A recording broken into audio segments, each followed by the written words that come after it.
to put it into 90 minutes so we could give you a sampling of all types of things. So we're going to go fast. Before we get started, the reason why you want to email Dorothy is so that you have access to all her fabulous resources. She is a multi-sensory resource specialist for our county, which is Madison County. We're in North Alabama. And she makes all these fabulous resources for us to use with our kids and the coaches. And so you want access to that. So we're going to be talking about vocabulary and comprehension during this session. And you can see there's a whole folder on comprehension. And within that folder are more folders with lots of more activities. So this stuff, they're not worksheets, they're teaching opportunities, and people ask us all the time, Dorothy, why can't you just share this with everybody? And it's because things get used the wrong way, and we want to make sure that people know how to use them correctly. So this is just an example of like all these different types of word level comprehension activities. Like here's one on the American Revolution.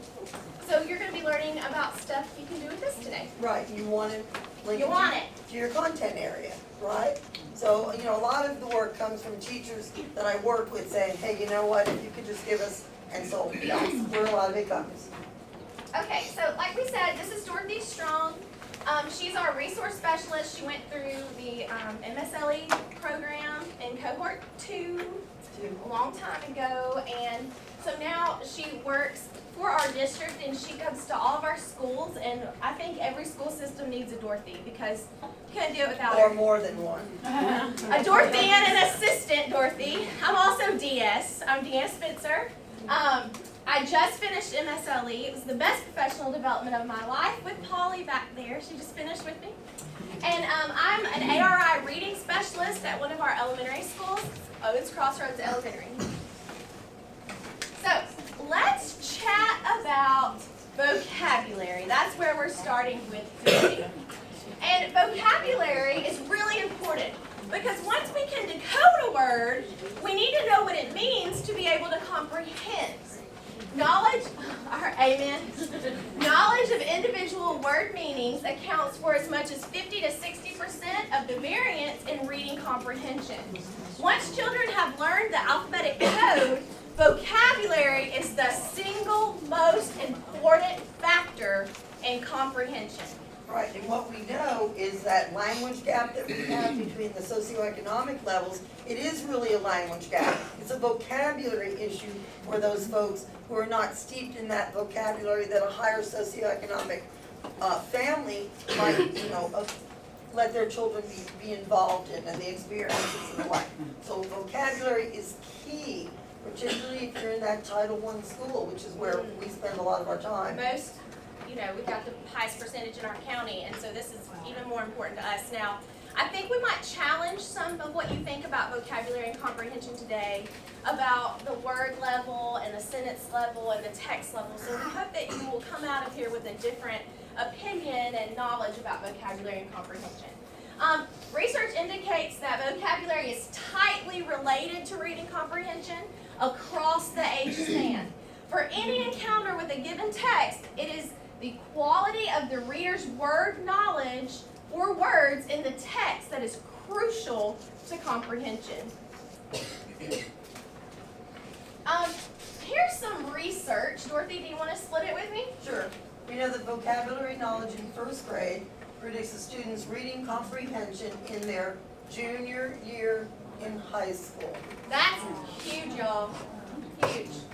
Observational studies of 23 intermediate grade classrooms reveal that teachers spend little time discussing the meaning of words. We might say, look up these words in the glossary. Or here's the word, here's a picture, they're in your story this week. And then we move on. We know that a meta-analysis of 30 studies indicates that for vocabulary to affect comprehension, we must have 3 factors present. We've got to have multiple exposures to each word. We need contextual and definitional information and engagement of students in active or deep processing. And we're going to show you a strategy today that hits all 3 of those. Right, and we know that students report one of their greatest challenges in reading and completing written assignments in your content classes is they do not understand and know the vocabulary. Are there any content area teachers like science, social studies? So then they're all elementary, so then you teach all content. Yeah, so we need to know it there too. So let's begin with a little light reading. I'd like for you to read this to yourself, please.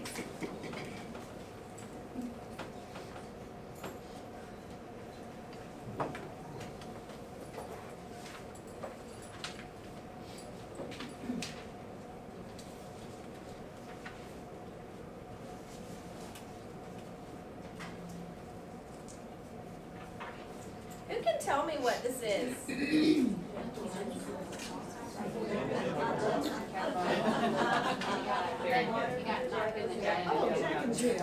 Oh, Jack and Jill! Yeah! That's what it is! Okay, could you read all the words? Do you think a child would have been able to go through this reading all those words and go, oh yeah, Jack and Jill? Absolutely not. What Dorothy told me yesterday, because Dorothy is constantly reading research and books. I try to too, but goodness, she is like a walking... Crazy woman. No! Kids have got to know 95 to 99% of what the words mean in a given text to comprehend it. Isn't it crazy that 90% accuracy is frustrational? You're like, that's an A, right? No, not in reading copy, it's not. So we have to be very aware of that fact. So they would have to know 95 to 99% of these words to comprehend it. Now, if this were nonfiction, they need to know 99% of the word meanings to understand it. Woo! That's bad. You got it. You really have to know it. And the thing about vocabulary is that kids know words on a continuum, okay? Some kids have never even heard of the word. And some kids may have seen it, some kids may know it in some context, and then some kids know it and know how to use it. And so all kids, just like all kids bring something different to comprehension, all kids bring something different to vocabulary. So we've got to meet them where they are and then get them immersed in that word so that they understand it. Right, and we know that kids learn about 4,000 to 5,000 new words a year. So think about that.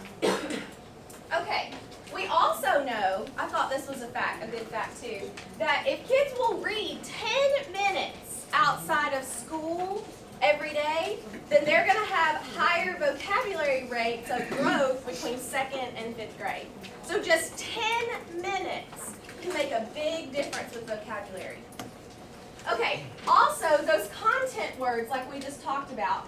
Content text is much more technical, it's much more abstract. Insufficient vocabulary knowledge can become especially problematic for many readers. Like we said, 99% of those words, that's what we've got to know to comprehend it. So in addition to that, there are several words that the meanings change from subject to subject. Take the word meter, okay? What does it mean in math? Measurement. What does it mean in English?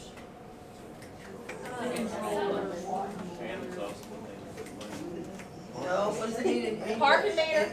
In literature. Poetry. It's that rhythmic pattern. There's your meter, We right? have it in music too, don't we? And what we know is you might do a really phenomenal job teaching reading skills in reading. Children are not generalizing those skills into the content areas. So we need to remember that when we start teaching, that when we're teaching social studies, we're teaching science, we need to use those same strategies that we taught in reading. The research does not lie, they're not generalizing.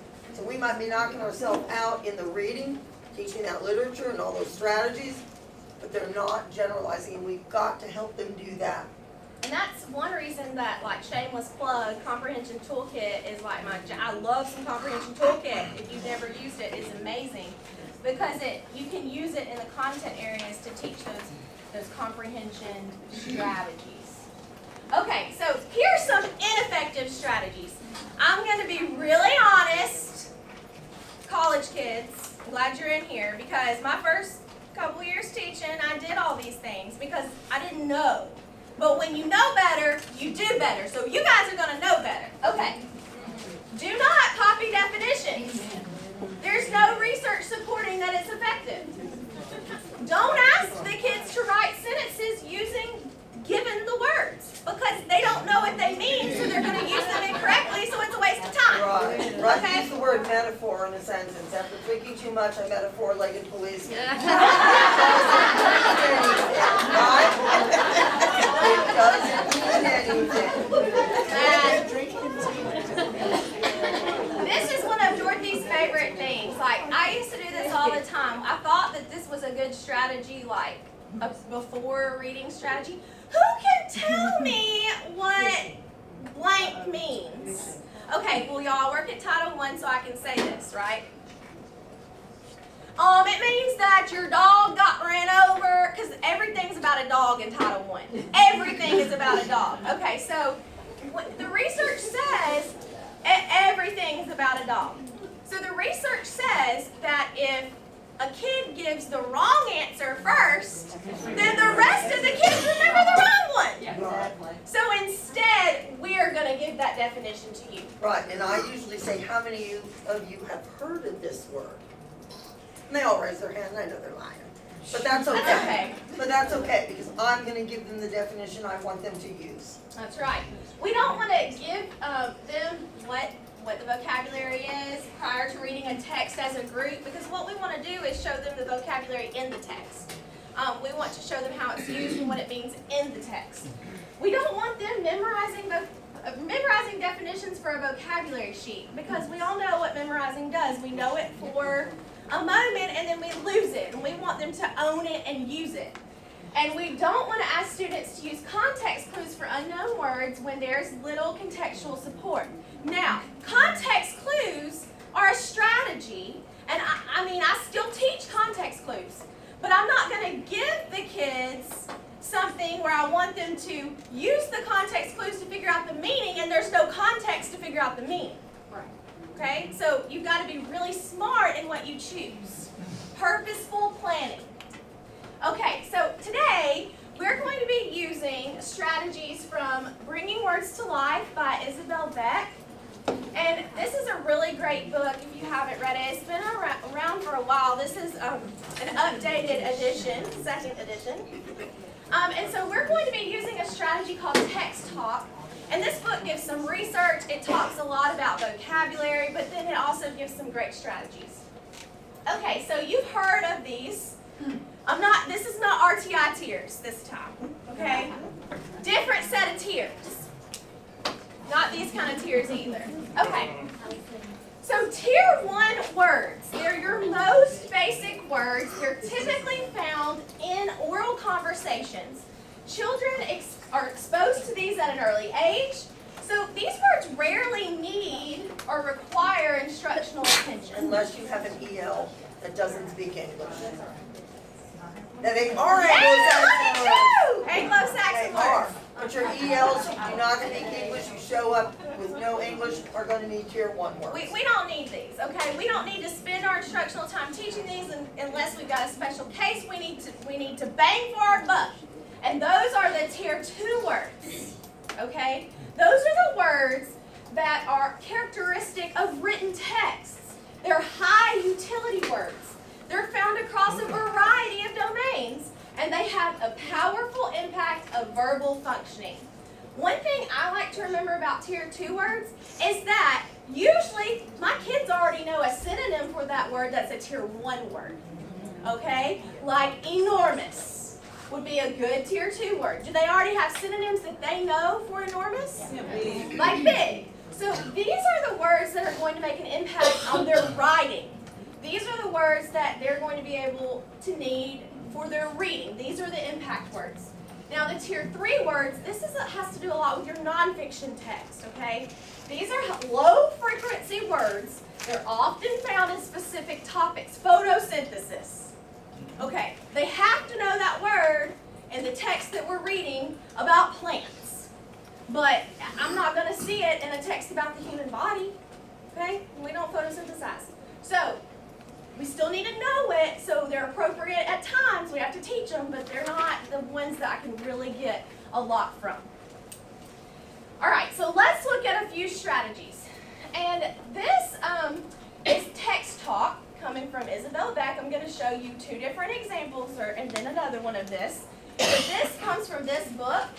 It's called Dead End in Norvelt, so it's an upper level book.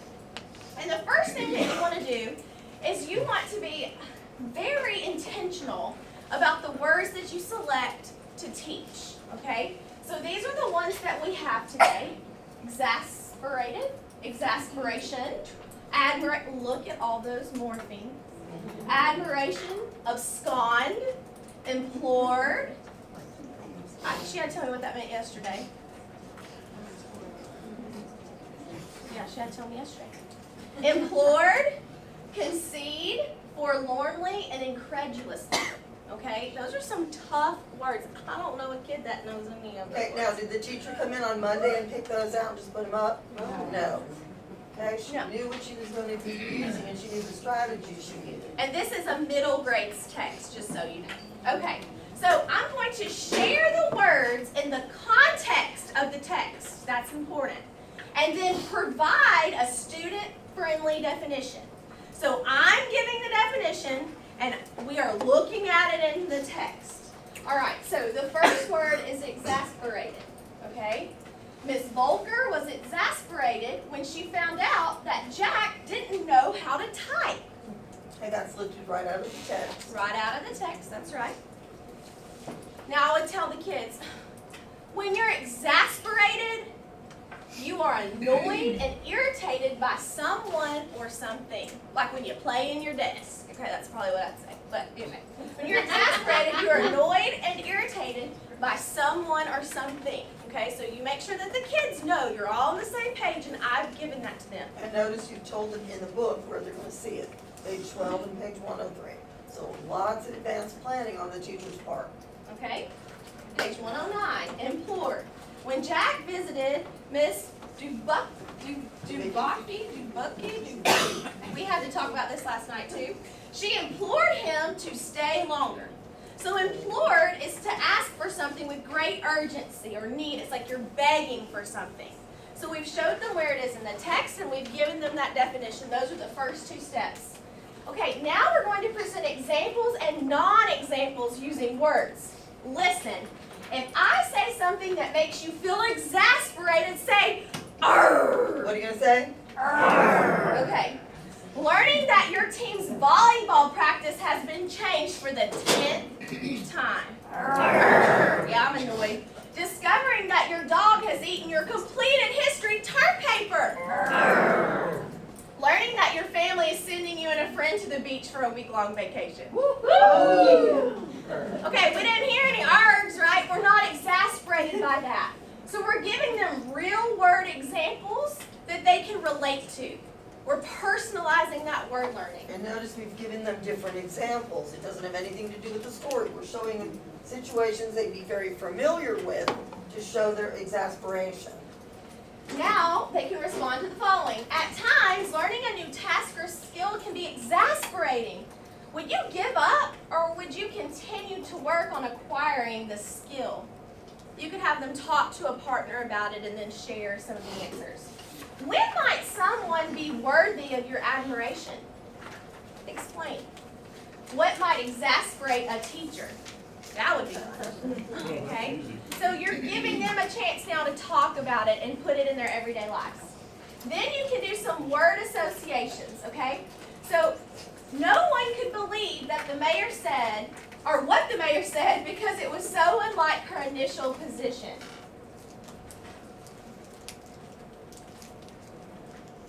So you're associating these things together, okay? So no one could believe what the mayor said because it was so unlike her initial position. Is that gone, implored, incredulous, or conceited? They couldn't believe it. We knew the game was over when the visitors scored a touchdown with 10 seconds remaining on the clock. Which word? They conceded the game. Would incredulous work as well? Yes. It's unbelievable. Tell me why. when a student gives you an answer, it is significant that you have them tell you why they chose that answer. Okay, because you know what, if they've got really good thinking and it works, then their answer is valid. And kids think you're tricking them, because they know you have one answer in your head that's right. And it takes them a long time to build up that confidence in you that you're gonna go, I accept your answer, that was an excellent why explanation. So you're giving them an example and they're telling you what word would fit with the example. Then we can do some word relationships. How are implore and concede related? Well, You can implore someone to concede your point. right. Perfect. Or if you implore them enough, they concede, they give in. Yes. That's So right. you're talking about that vocabulary in a different way. We're not really relating it to the story. No. We're relating it to their daily lives and things they'd be familiar with. Personalizing. Right, but keep in mind, this is for an upper grade. Yes. I'm going to show you lower grade then. Amen. Yeah. I know. Exasperated and forlorn, how they're related. So you can take these words and do that. Now, if you do a text talk with a content word, like for the American Revolution, I mean, you could get some really great word relationships about how things are related. So you can take this to something else too. Finally, or the next step, you can do some writing. So you can give them some sentence starters and then they can continue. The principal spoke of the retiring teacher with admiration, explaining that. So you've got to give me something that would make me see why the principal spoke of her in that way. So this lets me know if you really understand the word. The thieves absconded with TV. Okay. So here's some additional practice, and this book talks about it too. Beat the clock. And it reminds me, if you're an MSLE, of like the key where we give them clues for their key word. So Dorothy, you had a good one yesterday about red. Oh, yeah, the $100,000 pyramid. Yeah. Yeah. So, for little people, if you were working on these vocabulary, and you said, well, this is small and round, it can be red or black, we put it on top of a sundae. Right. Cherry. So you give more and more clues. When you move to older kids, you give the part of speech. This is a noun. It ends in a consonant suffix. We use it to describe people that are very determined. They want to move forward. And you give a few more clues, and the word would be I didn't get it either. She did it to me yesterday. ambition.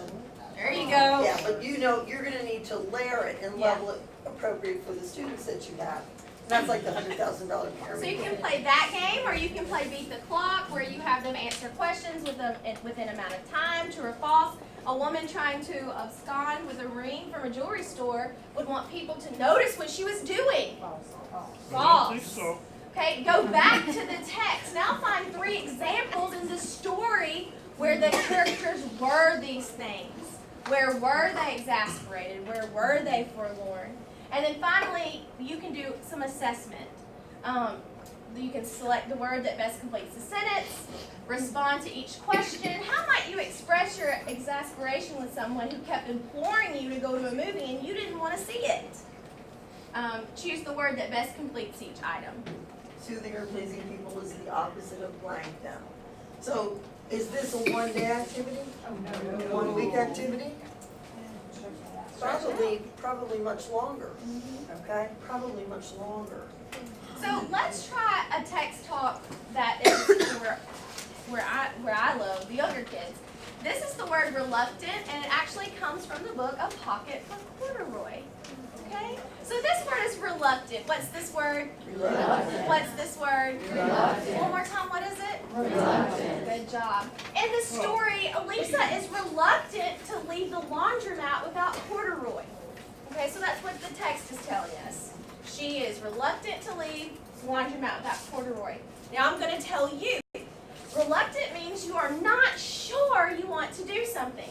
Now repeat the word after me. Reluctant. Reluctant. And it means that You're not sure you want this. you're not sure you want to do it. A person, now I'm giving you examples. A person might be reluctant to eat a food they have never tried. Have you ever been reluctant to eat Brussels sprouts? Yes, or the lunch right? Someone might be reluctant to ride a roller coaster because it looks scary. So they're not sure that they want to do it. So now we've given them some personalization of the word learning. So I want you to answer my questions. Okay, so I might do some kind of active engagement here where, you know, if we need to get up and move, we might all stand up, and I would say, would you be reluctant to hold a kitten or a snake? If you would be reluctant to hold a kitten, go to that side of the room. If you would be reluctant to hold a snake, go to that side of the room. You know, just depending on what the kids need at that time. Would you be reluctant to eat a burger or raw fish? Yeah. What would it be? Raw fish. Kiss your mom or a pig? All the boys run over. Jump off the high dive or the side of the pool? But you can see we're relating it to experiences that they would know, things that they would understand, all trying to lock in and make permanent that meaning of that word reluctant. So a word that means not wanting to do something is Reluctant. So now we flipped it. Okay, I've said the definition, you give me the word. Okay, I want you to read this to yourself, and I want you to think of some tier 2 words from here that you might could teach. You just kind of jot them down.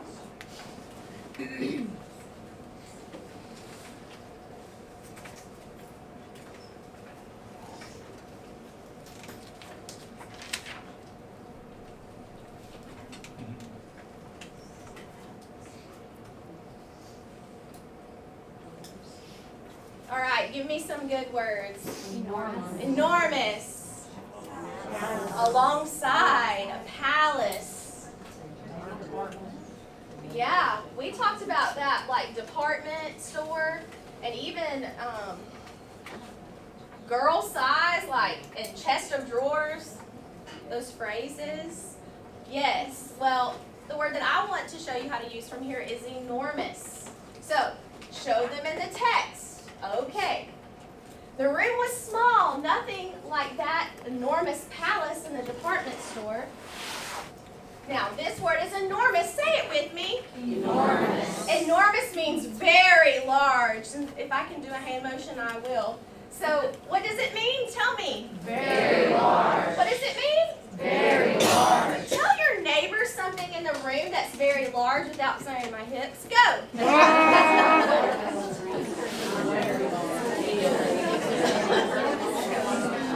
All right, did anybody say the screen? Yeah. My kids go, me too. You know, we'll let them share something that's enormous, so now they have found their own example. Okay, I want you to use it in a sentence. Personalize it by asking them a question. So, like, I could give them a sentence stem like, last night I saw an enormous, and I would go around the room and they would have to tell me that first part and then fill it in. So you try it. Last night I saw an enormous. All right, so say the whole thing.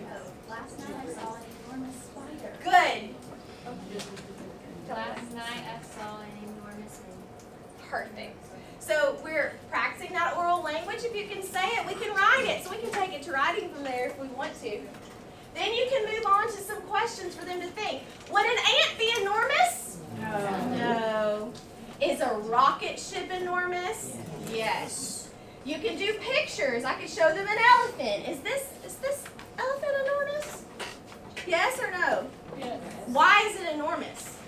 Very big. It's very big. It's very large. Then you can act out those examples like we do with our arms. Show me enormous arms. They're very large. Then you can classify some things. These things are enormous. These things aren't. Just giving them more opportunities to work with that word. All right. Does that make sense to everybody? Yes. Like it? Yes. It's a great strategy. All right. Here are a couple more strategies. This word is jam. I want you to jot down all the definitions you can think of for the word jam.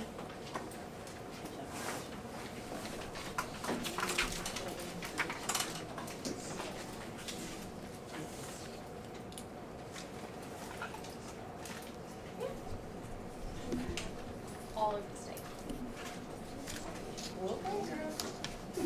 Tell us what it is.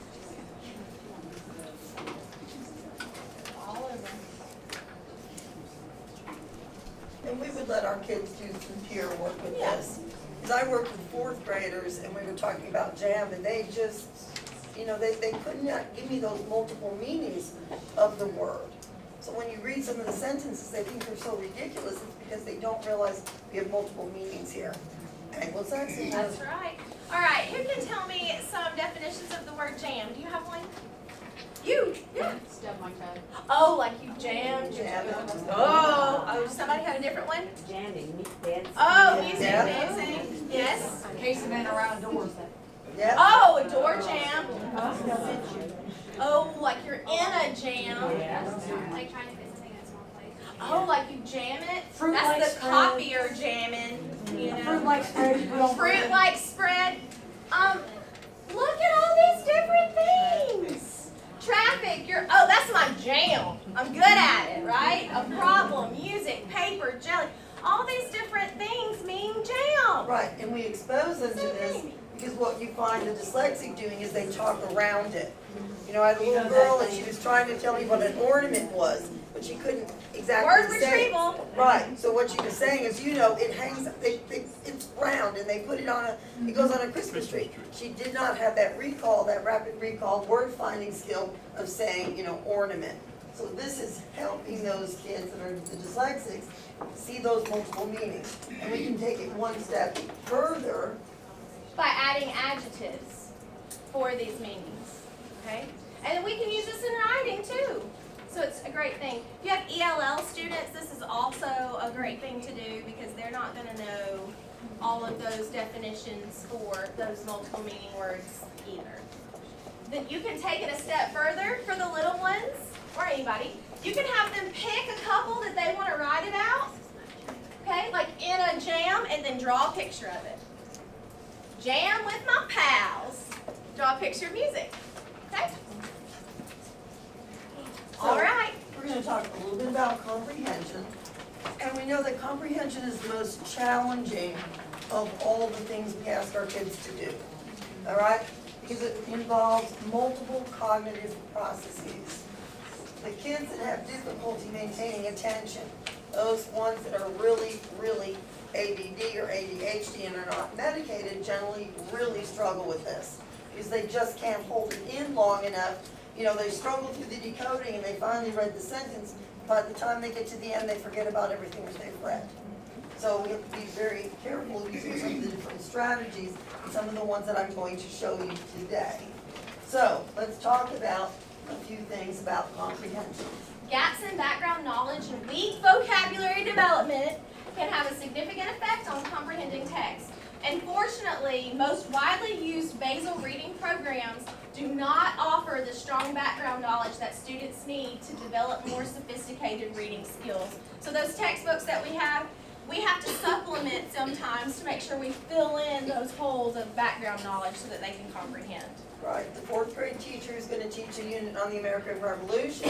You really can't do a KWL because they really don't know anything about it, she said. So she had to kind of front load them with some background knowledge before they can actually start understanding and thinking about all the things that she was going to instruct them in.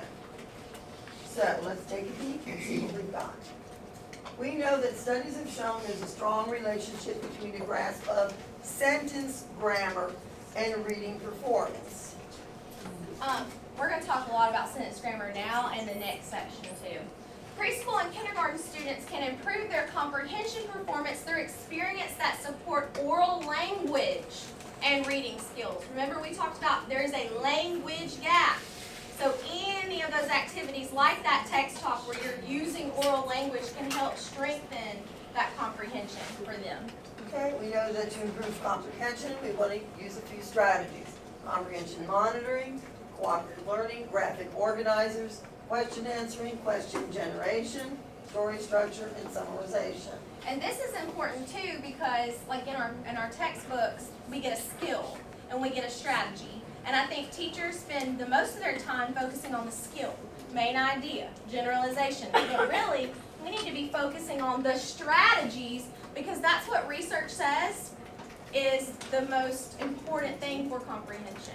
There's lots and lots of studies and it has some very strong evidence that these strategies are the ones that you need to be teaching. And teachers must teach comprehension explicitly, beginning in the primary grades and continuing through high school. Right, and that's where we kind of lose, to teach the skills in the primary grades, and then as they move through, people just assume that they know, what they do. And what we said in the previous one, remember, the research says that kids are not generalizing skills. They're not taking those great reading skills you're teaching and moving them into your content areas. So, what is sentence grammar? The basic grammatical structure of a sentence and the role that each part of speech plays in the meaning of the sentence. Okay, we know that as students learn to employ more complex sentences in their oral and written language, their ability to comprehend is going to increase. We know that the further away the subject is from the predicate, the harder the sentence is to comprehend. So think about the text that you have children reading. A lot of us go into trade books. There's some complicated, complex, compound, complex sentences in there. And tell them your example. Okay, so in third grade, this week, Tuesday, I was working on adjectives, and we were working on comparative and superlative adjectives. So the word was large, and we needed to fill it in the sentence. And the sentence says, he took the blank of the 2 pieces of cake. So they knew that the word they should fill in is larger. He took the larger of the 2 pieces of cake, and I said, oh, what does that mean? They're like, I don't know. No, well, what does it mean? You can fill in the word, so what does it mean? I had to tell them, I had to use a kid in the class. I said, all right, Jaden has 2 pieces of cake. He's got a big piece and a little piece. He took the larger one. That's what that means. And it was so eye-opening for the teacher that, yes, I can use the right form of the adjective, but I have no clue what I just read because of the sentence grammar. Right, which is why we want to avoid worksheets. And we want to start using some of those Beck strategies and getting in there and talking about those things. Because they would have had 100 on that, right? They got it correct, but had no idea what it meant. So think of all those sentences they don't understand when they read text, right? Anyway, teachers, we've got to untangle a complex sentence for students in hopes that experience with more complex sentences will help them decode more successfully when they're reading independently. And, I talked earlier, I love some dibbles. Y'all probably think I'm crazy because I love it because of the information we get from it.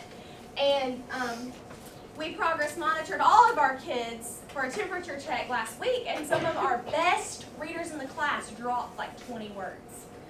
And the teachers and I are analyzing, they're not missing, they're like, Deanna, they don't have any errors, but they dropped 20 words. What's going on? I've been teaching every week like they should be gaining words. Well, the complexity of the text was so much harder than what we exposed them to. We do not give them that complex text, and we don't teach them how to read it. So the sentence structure, the syntax, the sentence grammar held them up. Okay, so now we know that's the interference. Let's try to fix it. And that's where we're headed to next. Okay, so it does require a shift in thinking. A zillion years ago when I started teaching in general ed, I didn't think about teaching comprehension at different levels. I did vocabulary, and then we went right into the text, right? Some of us probably still are doing that.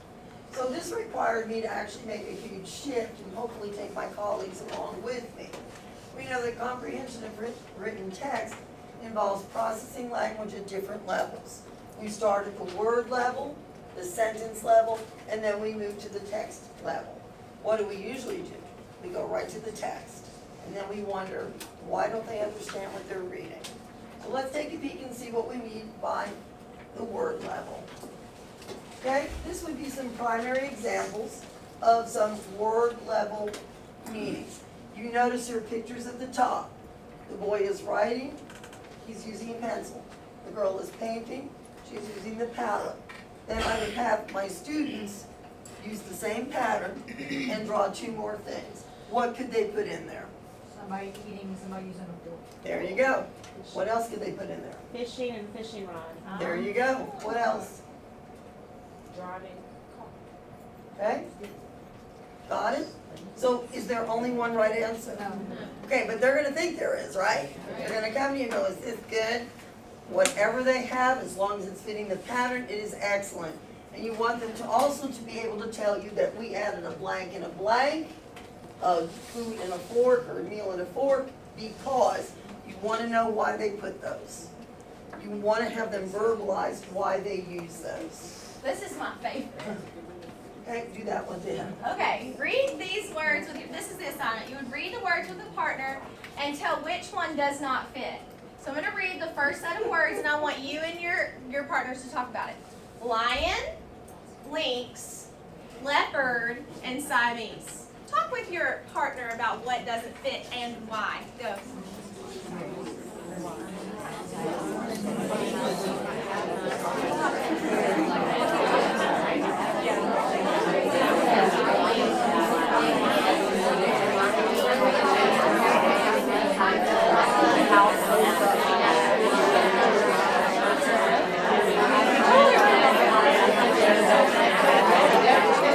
Alright, time for some answers. I heard one up here. Which one doesn't fit? Siamese. Why? Because it's a house cat, and I teach my kids, like, if they thought the same thing, they say me too. Okay, so I'll see, like, if you thought that Siamese didn't fit because it was a house cat, show me a me too. Okay, give us Alright, I another, see several. give us Another another one. one. We said alliteration. We said a Siamese because of the alliteration. Oh, There's so a like, good one. There's a gifted kid right there. Gifted and talented. Blue group. Blue group. What else do you have? What other reason? What did you say? Well, we said that the Siamese didn't fit. Anybody say something different?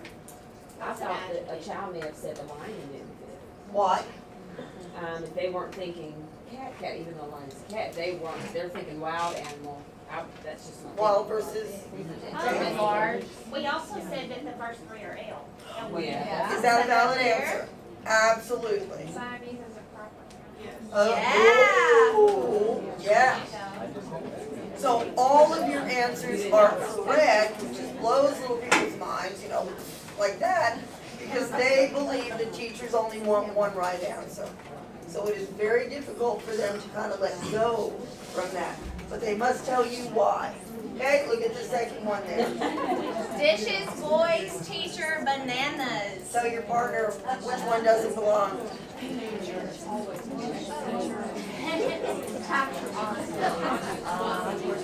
What do you think? Okay, some folks in the back. Which one doesn't belong? Why? Not a plural. Not a plural. Anybody have anything else? We actually had a lady that said, you can tell she's a teacher, because she said the boys doing the dishes drove the teacher bananas. Absolutely a teacher. Check. Okay? We're going to look at categorizing. We want analogies. We want categorizing. We want synonyms. We want antonyms. You're playing with comprehension at the word level. All right? So they look at those things, and you want to see what things belong in the same category. Can you use pictures for non-readers? Absolutely. Okay, you can see some pictures there. Let's look at the bottom. Red 1, blue 9, green. Tell your partner what two things come next. It says red 1, blue 9, green, blank, blank.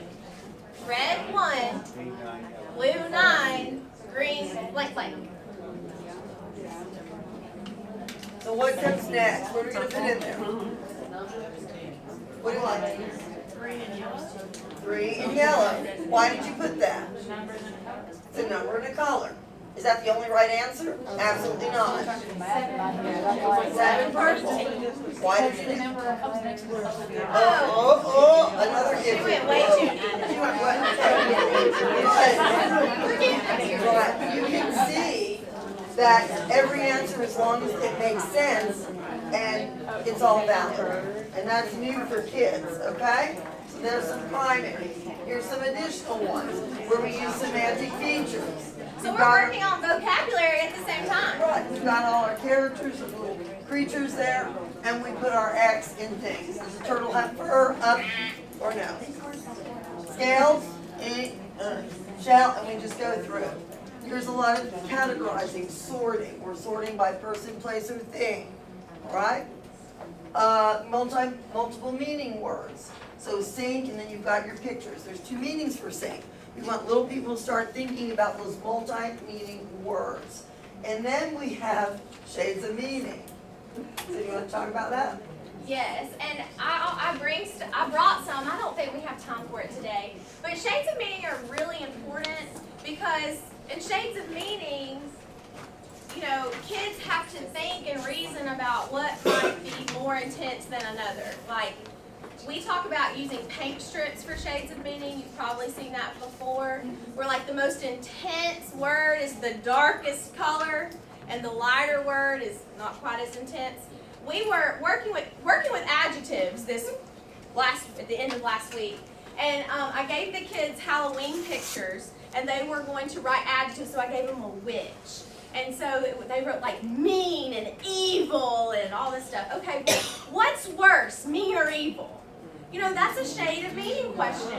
And so I told Dorothy, I was like, I'm going to use those cards I made that we don't have time for with the kids next week, because it's the perfect thing to do when you're talking about that is, you know, those intensity. And we want you to use those in your writing, because a mean witch is not as bad as an evil one. Right, we want to get rid of sad, mad, glad. Yeah. You know, why was he mad? Why was he mad? Because he was sad.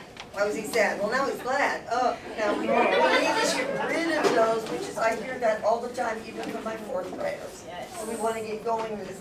I saw a second grade class where they had done individual ones in little groups, and then the teacher took them and put them in large cards. And a little second grader got up and she said, you know, I've been thinking, and I think that a peck is a smaller amount of food than like a nibble. And she actually went like that. And so the teacher said that's a great reason. So she had let her come up and switch peck and nibble, because peck was much smaller. Because she said, you know, a chicken just pecks, they get a little tiny bit. And a nibble's a little bit more. And I thought, wow, second grade, amazing. Okay? So let's try one. If you look at number 5 on your handout, please. We ran out, so that's okay. We have a couple up here, y'all.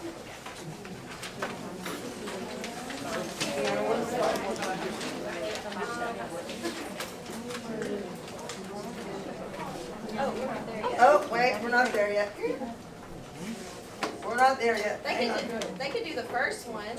Number 1, add a word and tell how they are related. Moist, juicy, succulent. So add a word and then tell how they're related. Yeah, do number 1. Yeah. Sorry about that.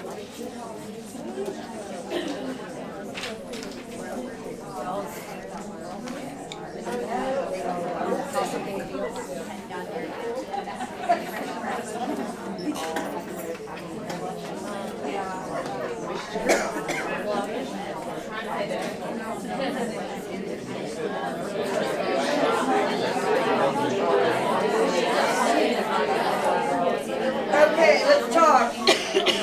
What did you add? What did you add in the back, please? Citrusy. Why did you add that?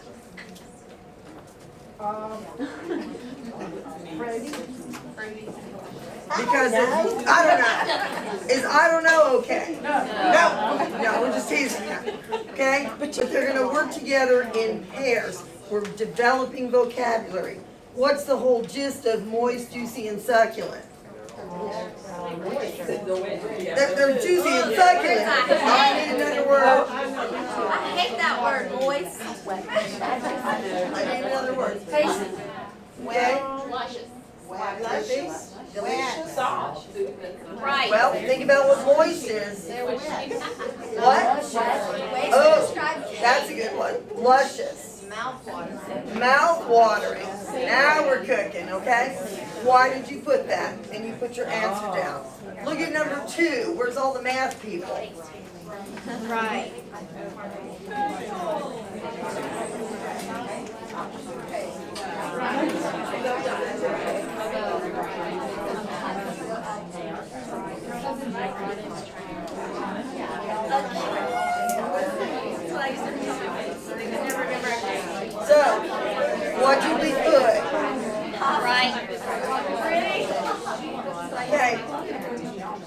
right? Right, why did you use right? Because they're all names of triangles. They're all names of triangles. See how it works? So you can use it for your content area as well. Could this be like a little warm-up while you're doing all your teacher biz and everybody's filing it? I need one of these, tell me why. Okay? Upper level, we're gonna do the same kinds of things, but look at the level of vocabulary that we've used, right? Distracted, inattentive, vigilant, preoccupied. Which word does not belong? Tell me why. You're paying lots of attention. Because you're paying lots of attention. But do you see the difference? We did the same kind of activity with the primary grades. Now we're taking it up to the upper level, all right? Look down here. Which word does not belong? Prehistoric, pre-soak, pre-wash, preview, or pre-treat? Prehistoric, anything else? Why don't they belong? Oh, they're not a process. What else? They're not washing words. Okay? So you've got multiple ways to do this, right? And then, of course, we would use many more adjectives or whatever we're going to use for our shades of meaning. We've got analogies. Paddle is canoe, as pedal is to. Right. Okay? And the words are related because? Right, see, this is the part that really gives kids a hard time. Expressing the reason why. So you want to work on that with them as well. Make sense? So when we're working on comprehension at what level? Word level. Word level. Okay? And the kids really like doing this stuff. So, let's go ahead and see we got this one right. We did number 1 and 2. Say yay. Yay! All right. So, we've got some more word level work which people don't really think about.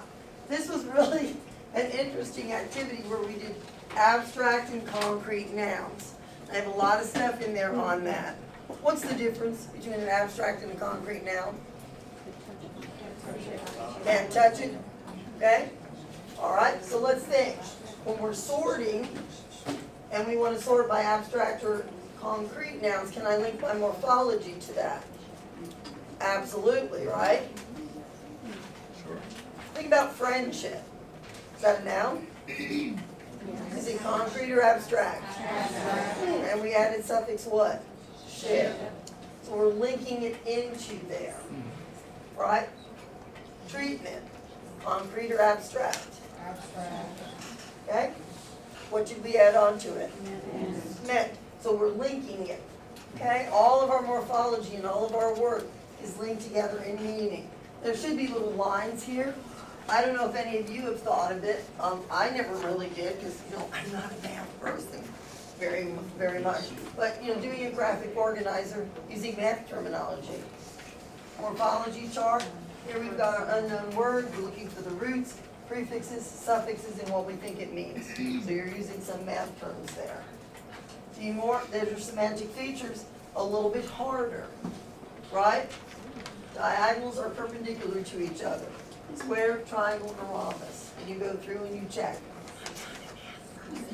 Okay? So I had to go to a math college for help me with this.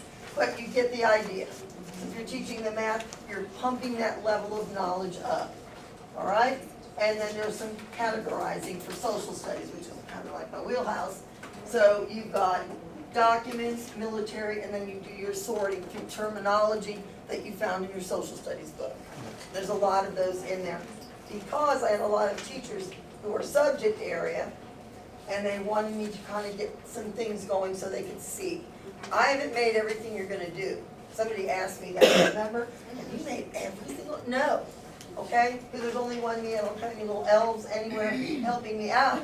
But I'm hoping that when you see the kinds of things that I'm thinking about, that triggers something for you, and you go, you know what? I can do this too, this is so easy, why didn't I think of it? Let's look at the definition, Deanna's gonna tell you about that. Okay, so, we're talking about comprehension here, but we can add in some vocabulary because it's all connected. When you ask your kids to give you a definition of something, it's pretty terrible. So this is a frame to help them come up with what something really means. So here's an example. We've got a word, And it's equal to a category and a synonym, and then the attributes, okay? So our word is a phoneme, and it's a single speech sound category for a consonant or vowel that combines with others to make words. Right? That's a great definition, isn't it? A phoneme is a single speech sound for a consonant or a vowel that combines with others to make words. So you What- can use the frame to help. What's the category? Single speech sound. And then you've got the attributes. So we want children, even little people, because I have some for little people as well, to start expanding. You know, what's a detective? It's a person. We need more information, okay? So let's see if you try one for me. All right, we're gonna flip back to the last slide so you can see how to do it. But we want you to make one for the word polygon. And we put a picture of some polygons in number case you need 5. to remember what it is. It's number 5 on your handout. I'm gonna go back.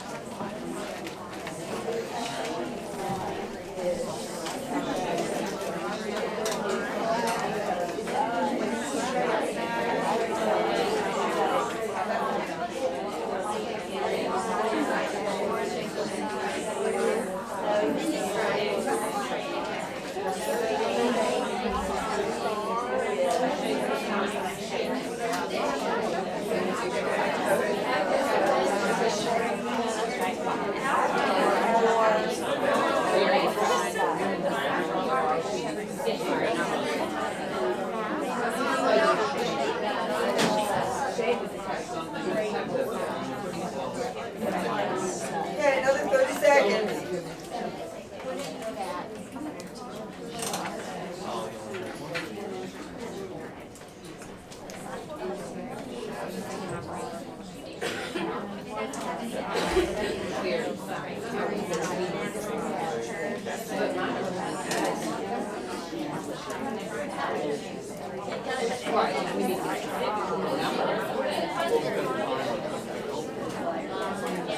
Okay, does anybody want to share? Polygon definition. All right. Woo! I said a polygon is a shape that has 3 or more closed sides. Okay, so the category would be shape, attributes, clothes, 3 or more sides. That was really good. Anybody Okay, else? another one? Whoops.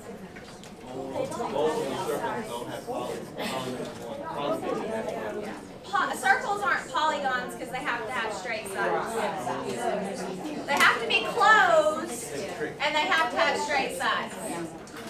Yeah, there's look, it has smiley faces on it. That's why how it got up here. So all right, so here's one we came up with. See how close you were. A polygon is a 2-dimensional shape. So we were even more specific because it's not, you know, a 3D shape. Made of straight lines that close the figure. That was really good though. Yeah. So there is not one right answer, but what do we want them to do? Get away from it's a shape. We want them to expand that in terms of their understanding and in terms of their language. Okay, again, I went back looking at money, looking at graphic organizers. Look what you can do with kids who need that visual. Money's in the middle, okay? You can tell we're teachers because the biggest amount is a quarter, okay? So, we have pennies, we have dimes, nickels, and quarters, and look what we have. We say it is 5 cents. Then I take you through up to $1. 2 nickels is a dime, and so on. We go through, we can get that together. Kids can create that. They can work together, and then you can get one to share. Here you go. Here's the word is multi-digit. We use that all the time in math. Not me, but math people. Okay? So, what do? We talk about related words. What's a related word to multi-digit? Well, multiply and multiplication. Okay? Is there anything that is a multi-digit? Well, a year. 2018, that is a multi-digit number. There's 2 examples, right? Parts, multi means many, digit means number. Since it's from the text, multi-digit numbers are numbers that have 2 or more numbers. Okay? And then we create an original sentence. We can work in pairs. Make a sentence using the word multi-digit, and oh, by the way, what part of speech is it? It's an adjective. We're linking everything together for everything that we do. All right, to associate words and phrases with their meaning, their role within a sentence or context must be deciphered. Syntax is the system that specifies how words, phrases, and clauses can be sequenced. That's the syntax. Many students with comprehension and writing problems have poor command of syntax. Right, and that's Louisa Mose. What's syntax? Just think grammar. Sentence grammar. Just yeah, think grammar. Okay? It is sentence grammar. How about that? Okay? Let's look at the first one. When she turned 5 and went to kindergarten, most of all she hoped to read. Oh my goodness. And what kind of sentence is that? Is it simple? It has a clause. So it must be a complex sentence. Now, here's where we get kind of crazy when we ask for the subject, right? Because what do children invariably do? They start at the clause, right? They come to the clause, and they see the first noun or pronoun, and they go, oh, that must be the subject of the sentence. Is the subject of the clause the subject of the sentence? No. That's sentence grammar. They need to know that. Look at number 2. Simba, the young lion king, Timon, the small meerkat, and Pumbaa, the large warthog, ran quickly into the jungle and hid in the thick bush. What kind of sentence is that? Tell your partner. What kind of sentence? What kind? Compound, complex? Do I hear anything else? I think it'll run on. What? Run on. Oh, no. Not a run-on. That gifted kid over here is just doing amazing things. It is a simple sentence. But why are children going to think it's something else? It's law. It's law. Okay? So what we want them to see is the length doesn't have anything to do with the kind of sentence that you have. And then if you look at the last one, you can see it's even longer. And so it's a compound complex. And like we said, if they can't pick out the subject and the verb, they can't comprehend the sentence.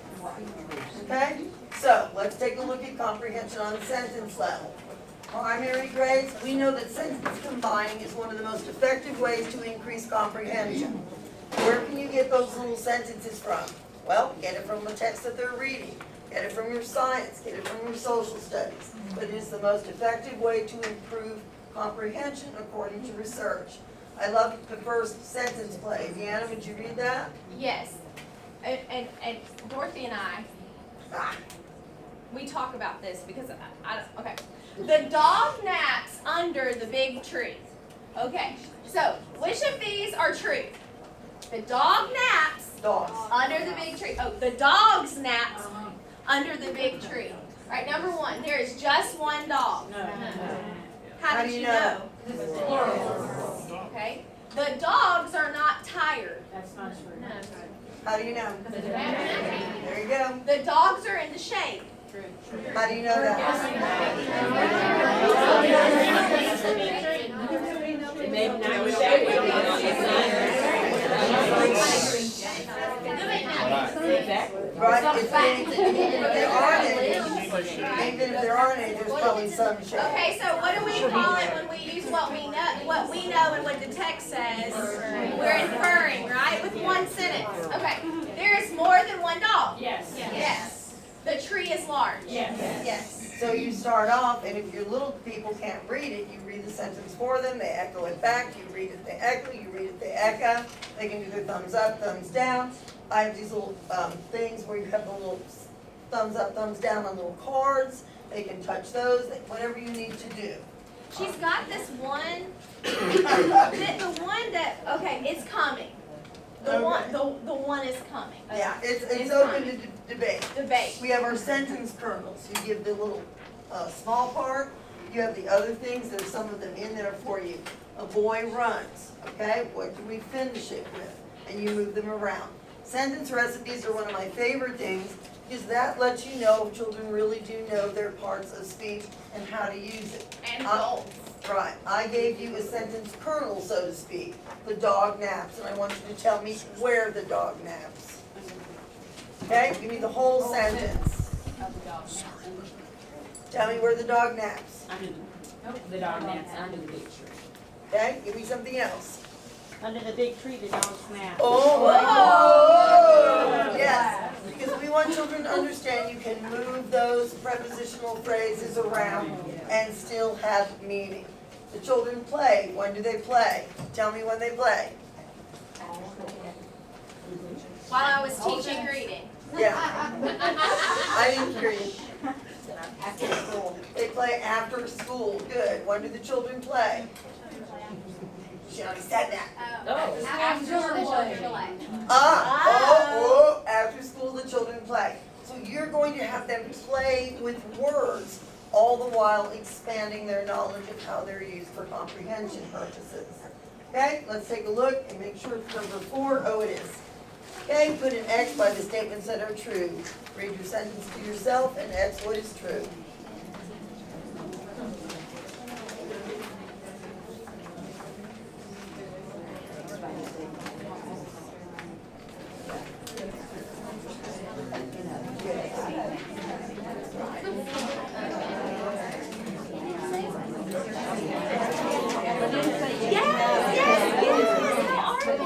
Great thinking. Good to see you. Enjoy your thinking. Well, we did. Oh my gosh,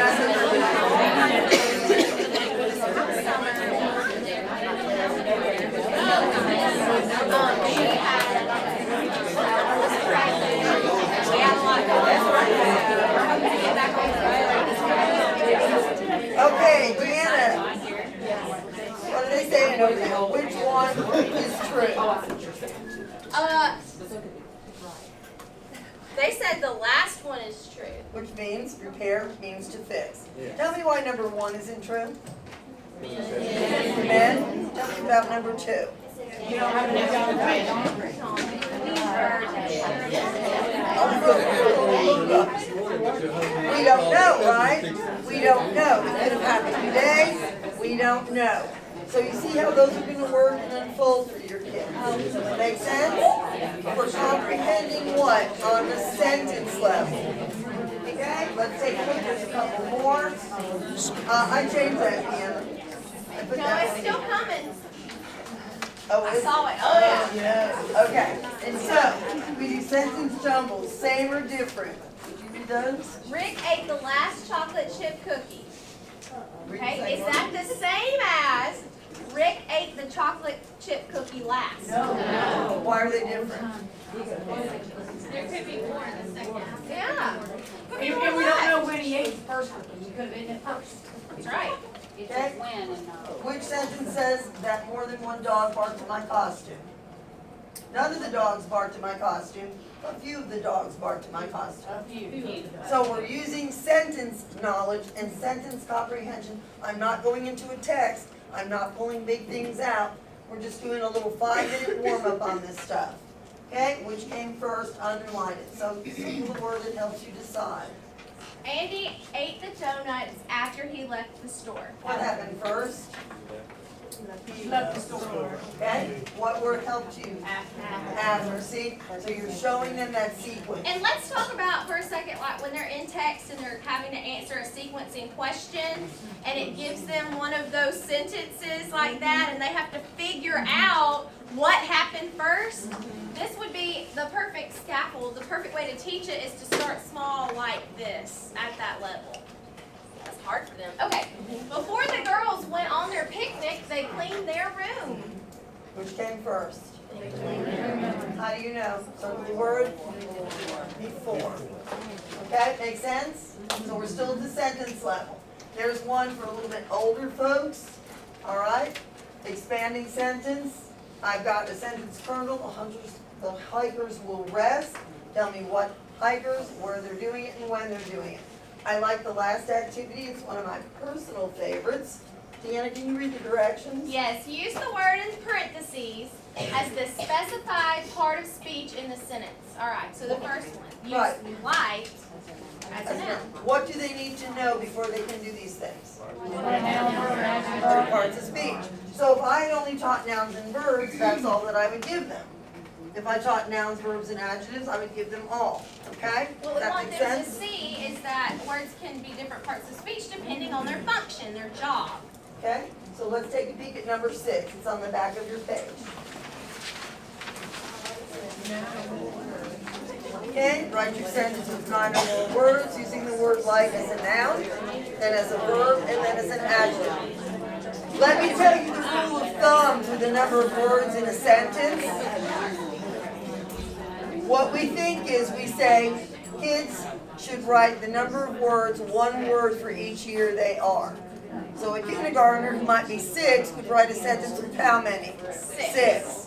A 4th grader who's 10 would write a sentence with how many words? 10. They said to me, gosh, you must have to have 1,000,000 words in your sentence. I said, yeah, doesn't apply to adults. Say, go ahead and write your sentences.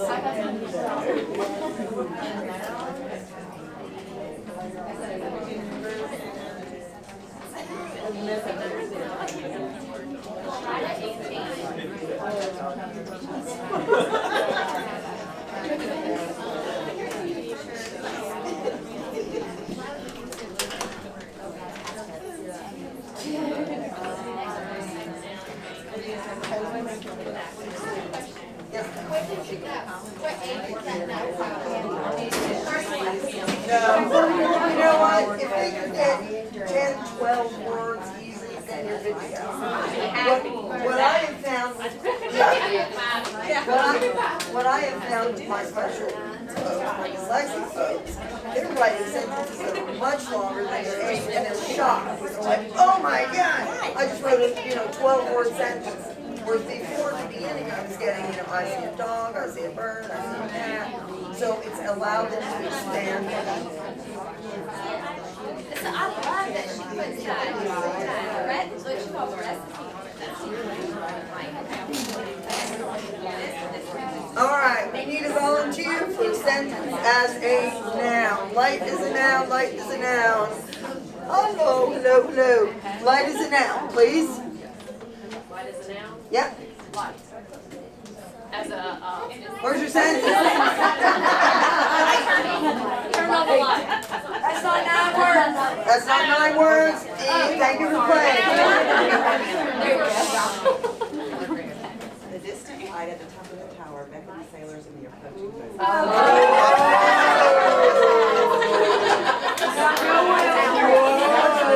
When you two together. Yeah. One more. Ma'am. Which one? Light noun. The living room light is off and the power going on. Ah, another good one. All right, how about a verb? Where are my verb folks? You can do, oh, the gifted kid. Look, it's not nearly as good as her sentence. I'm not creative. He used his dad's flashlight to light the way down the path. Oh, nice one. I like that one. Okay, another one using it as a verb. Oh, sorry, I was over there. I didn't write it down, we were just talking about it out loud, so basically the same thing, I can't find any matches to light the fire. Is to light a verb. Can't find any matches to light the fire. That is an infinitive. It is not a verb. One more. Louder. I need a lantern that will light my way down the path. Okay, is that the subject of the sentence or the clause?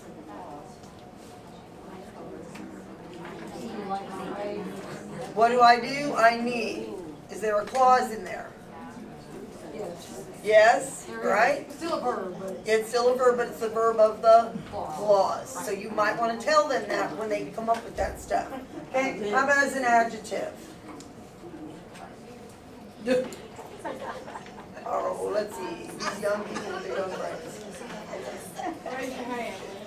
That fell slowly because they were so light. Perfect. And I like how it wasn't right next to Right. now. Okay, how about you? Oh, light blue dress looks great. Oh, that's a good one with their eyes. So you get the idea, all right? You want them to see that there's multiple uses for given words. All right? This is the one. This is it. This is the one that drives Deanna nuts. Oh my gosh, same or different? The dog under the table bit my uncle. The dog bit my uncle under the table. Are they the same or different?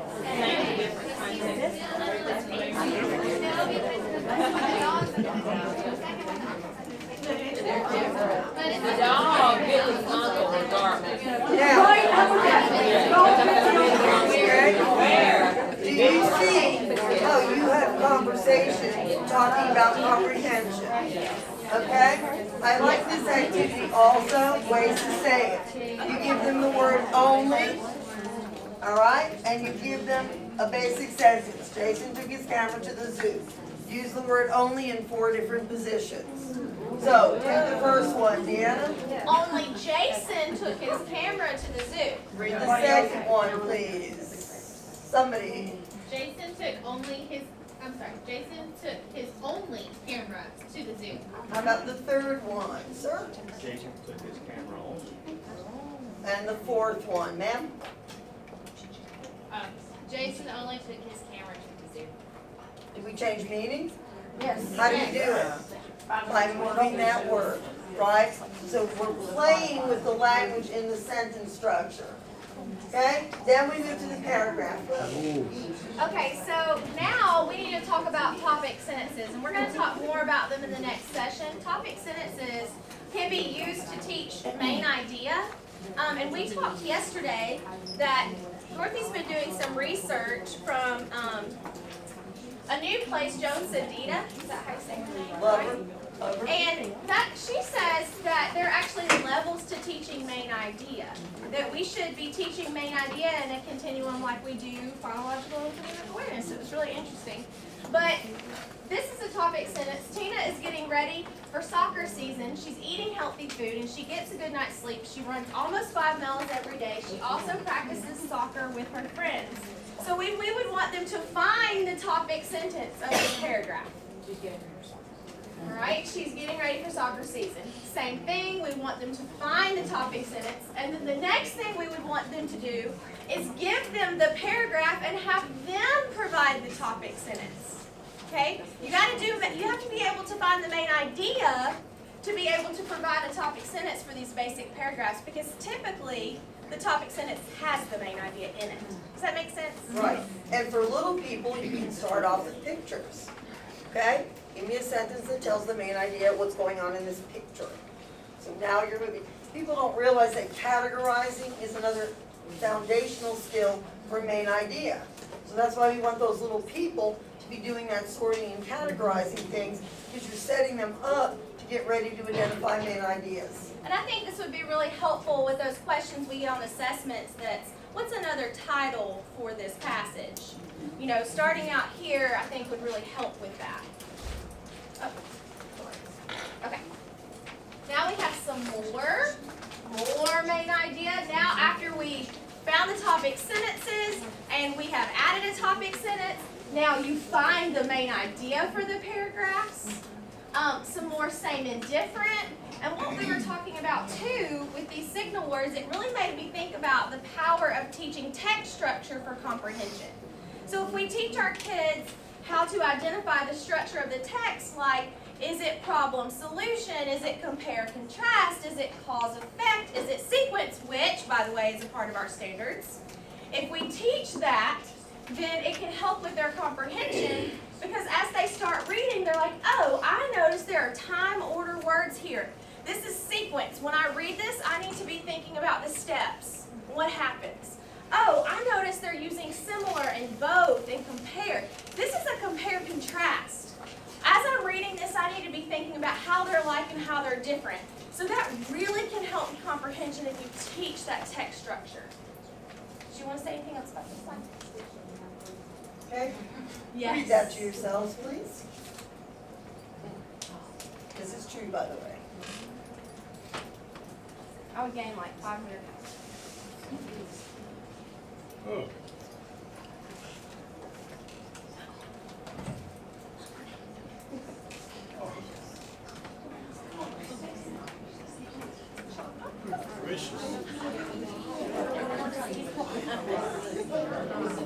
Three chocolate pancakes. Okay, so you can ask your kids, who is this about? Okay, what's the most important detail about him? Now, what are they gonna start telling you? Now he swims. That, and they're gonna go, well, he ate some egg sandwiches and he eats like 3. Don't they tell you that? They almost retell you the entire thing. So we're gonna use one of Joan Sedita's strategies called the Goldilocks strategy, okay? And we're gonna present kids when we try to narrow down that main idea with presenting them some choices. Okay. Okay, read that for us, please. Michael, drinks 2 cups of coffee at breakfast. What do you think about that? Too narrow. Is it too big? Is it just right? Too narrow. Too narrow, So okay? it How must about- be maybe a detail, Maybe. maybe. Michael Phelps. It's too broad, right? You need more. How about this one? Michael, don't get breakfast every day. Because it is just right. Okay? So we've given them choices, helping them, scaffolding them to see, oh yeah, that's what this whole passage Now, is all was that about. main idea stated No. or was it implied? Implied. So we have to use that strategy of inferring to get to that main idea, and that's why that strategy work is so important. Right, we haven't even gotten to the text yet, right? So that will be our last thing that we're gonna chat about. Okay, now we're finally at the text level, and you know, we're doing pretty good, we're almost out of time. So, this is also from Joan Sedita, and Dorothy's gonna tell you about her top-down web. Right, and she begins with this, after she's read the Paperback Princess, she's got, there's the beginning, there's the middle, and here's the end. And she's working with her students to get this information, right? Dragon smashes castle, dragon takes Ronald, so on, okay? Kept knocking, took dragon, wore out dragon. Elizabeth saved Ronald, Ronald made fun of Elizabeth, Elizabeth gives Ronald the boot. So that's pretty much, and it's funny, kids did not know, my 4th graders did not know what that meant. I'm sure I they said, did. what do I do if I boot you out of here? And they're I took like, off my you're not cowboy wearing boots. I'm like, ah. So then we talked about what that meant to be booted out.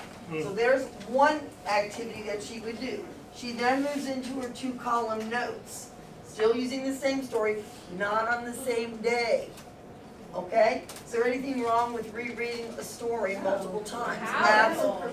Yeah, heaven forbid, right?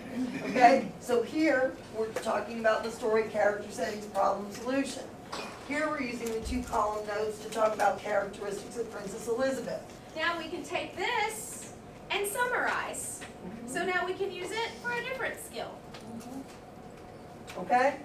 And then your question generating. She uses, this should be familiar to everyone, balloons. So she uses balloons to help develop questions. I know that we rely a lot on DOK levels because it goes with, you know, the RCCRS, but same thing, how you can use the different levels of balloons to make sure that you've got good questions and good activities so that you're reaching that depth level that you need to get Right, to. so you go from all the way to who are the 3 main characters, all the way down to the highest level. Imagine what Elizabeth would have done if the dragon did not answer the knock. So you're moving. Can the kids generate these? Absolutely. But they're going to need some intensive guidance. They're gonna need some direct instruction. This is something that if you've been through MSLE training, you're familiar with the question cards, and they're not very expensive. I think $1 they're apiece. $1.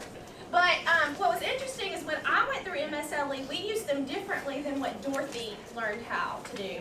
And so even before I went, I was using it this way, and I still really, really like it this way, so I wanted to tell you about it.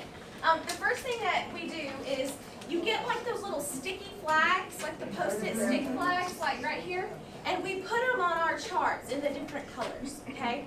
And every flag, like they sell packs that are in these colors, that's why they are these colors, okay? So we put them on the corresponding color, and we have a discussion about question words. And we know like that 2nd grade standard that you're gonna answer who, what, where, when, why with text evidence. This is a great way to attack that in a multisensory way. Okay, so we talk about if the question is a who question, what kind of answer are we gonna get? a name or a character, right? Where, we're gonna get a place, that kind of thing. So then we go to our questions and we read the question together. And this is actually from the 3rd grade Scott Forsman. I did Sheen Dang Dong, that was the name of it. Okay. What genre is the story Goodbye 382 Shin Dang Dong? Okay? So the question word is what? So I take my Post-it or little flag from what and stick it on the actual question word. Okay.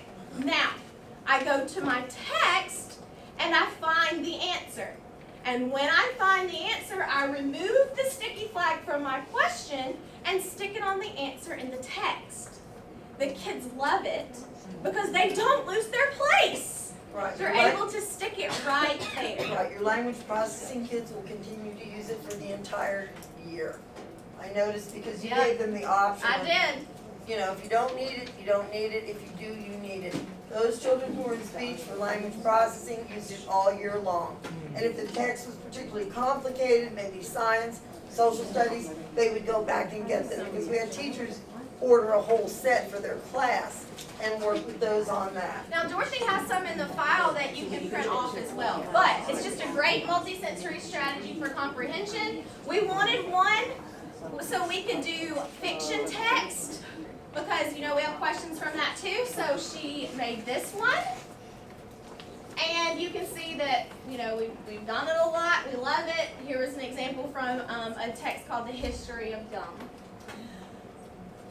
Y'all, I'm pooped. And it's time to go. So, we have one more session. And I think it's going to be good. It's the first time we presented it, so y'all just have to bear with us. But thank you for coming today. If you need us, please email us. It's on the back of the contact sheet. And thanks for being here.